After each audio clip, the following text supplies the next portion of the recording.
Hi friends, welcome to బుజ్జి కథలు. అందరూ బాగున్నారా?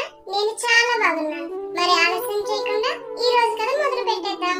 పెళ్ళైన కొత్తలో. ఏంటండి మీరు ప్రతిరోజు ఆఫీస్కి వెళ్ళొస్తుంటారు, నాకు తినడానికి ఒక్కరోజు కూడా ఏమీ తీసుకురాలేదు. అదేంటి అలా మాట్లాడుతావు? నువ్వు అడిగితే నేను తేనన్నానా? మనసులో ప్రేమ ఉంటే అడగకపోయినా తెస్తారు. మీకు అసలు నా మీద ప్రేమే లేదు. అబ్బా ఊరికే అలా విసిగించకు. ఏం కావాలో చెప్పు. నాకు ఫ్రెష్గా చేసిన బెల్లం జిలేబీ అంటే చాలా ఇష్టం. సర్లే, సాయంత్రం వచ్చేటప్పుడు తెస్తాను. వాటితో పాటు మోతీచూర్ లడ్డు, చిన్న సమోసాలు, మిరపకాయ బజ్జీ, మసాలా వడలు, పునుగులు, ఉల్లిపాయ పకోడీ. సరిపోతాయా? ఇంకా ఏమన్నా కావాలా? ఈ రోజుకి ఇవి చాలండి. రేపు నాన్ వెజ్ వెరైటీలు తెచ్చుకుందాం. చచ్చాను అనుకుంటాడు మోహిత్. అలా ఆ రోజు సాయంత్రం ఇంటికి వచ్చేటప్పుడు మహిత అడిగినవన్నీ తీసుకువస్తాడు. అబ్బా, చెప్పినవన్నీ తీసుకొచ్చారు. అసలే పెళ్లికి ముందు మా అమ్మ లావుగుంటే ఎవ్వరు పెళ్లి చేసుకోరని ఏ రోజు కడుపు నిండా తిన్నిచ్చింది కాదు. డైటింగ్ డైటింగ్ అంటూ నా ప్రాణాలు తీసింది. ఇప్పుడు నాకు బాధే లేదు, హాయిగా తింటాను అని సంతోషంగా మహిత భర్త తెచ్చినవన్నీ తినేస్తుంది.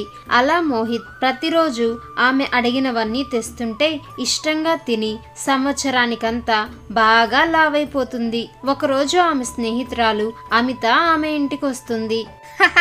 నువ్వేంటే 20 ఏళ్ల వయసులోనే 60 ఏళ్ల అమ్మమ్మలా తయారయ్యావు?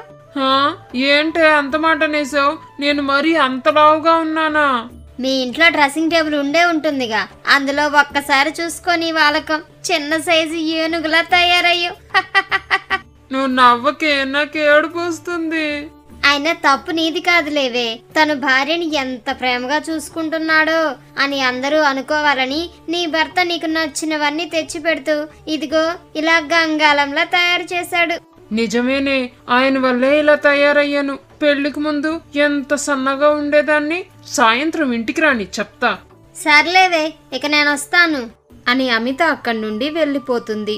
ఆ రోజు సాయంత్రం కూడా మోహిత్ ఎప్పటిలాగే మహిత అడిగినవన్నీ తీసుకుని వస్తాడు. ఏంటండి ఇవన్నీ? బెల్లం జిలేబీ, మోతీచూర్ లడ్డు, చిన్న సమోసాలు. చాలు ఆపండి. ఇప్పుడు ఇవన్నీ ఎందుకు తీసుకొచ్చినట్టు? అదేంటి, ఇవన్నీ నీకోసమే కదా, నువ్వు అడిగేవనే కదా తెస్తున్నాను. మీకు అసలు నా మీద ప్రేమే లేదు. నేనేదో పెళ్ళైన కొత్తలో ఒకసారి అడిగితే మీరు ప్రతిరోజు అదే పనిగా తీసుకొస్తున్నారు. ఇవన్నీ తిని తిని నేను అండాలా తయారయ్యాను. మీరు మాత్రం చీపురు పొలలా అంతే సన్నగా యంగా ఉన్నారు. ఆడలేక మధ్యలో దొరవన్నట్టు అటు తిప్పి ఇటు తిప్పి నింద నా మీద వేస్తున్నావా? మాట్లాడకండి. అసలు తప్పంతా మీదే. ఓ పక్క నేను రోజు రోజుకి లావైపోతుంటే అందరూ నన్ను ఆంటీ అని పిలుస్తూ ఏడిపించాలనే కదా ఇలా చేస్తున్నారు. అంతా నా కర్మ. ఏ జన్మలో చేసుకున్న పాపమో నాకు ఇలాంటి భర్త దొరికాడు. చిచి అంటూ మహిత పెద్దగా ఏడవడం మొదలు పెడుతుంది. భార్య తీరు అర్థం కాక మోహిత్ తల పట్టుకుంటాడు. అమ్మో అమ్మో, ఈ ఆడోళ్ళు మామూలు కాదు. ఈ కథ కనుక మీకు నచ్చినట్లయితే వెంటనే ఈ వీడియోని లైక్ చేయండి. ఇలాంటి మరిన్ని మంచి మంచి కథల కోసం మన బుజ్జి కథలు యూట్యూబ్ ఛానల్ ని సబ్స్క్రైబ్ చేసుకోండి. Thanks for watching.